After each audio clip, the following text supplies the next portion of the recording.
Morning friends, कसे आहात? थंडी भरपूर आहे इकडे. 3 ते 4 डिग्री सेल्सिअस दिवसाचं तापमान आहे आणि सध्या इथे विंटर चालू आहे.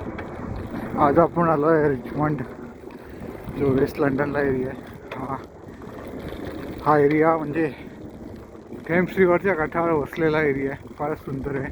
सायकलिंगसाठी तर फार छान रस्ता आहे इथे.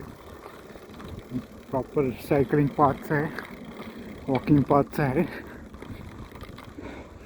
आणि जे लंडन शहरामध्ये आपण थेम्स नाही बघू शकत एवढी चांगली, ते थेम्सचं रूप बघा. आजूबाजूला किती छान सुंदर घरं आहेत. आणि हा वॉकवे आहे, एक वॉकवे, सायकल वे, जॉगिंग ट्रॅक, असं बरंच काही म्हणू शकतो आपण.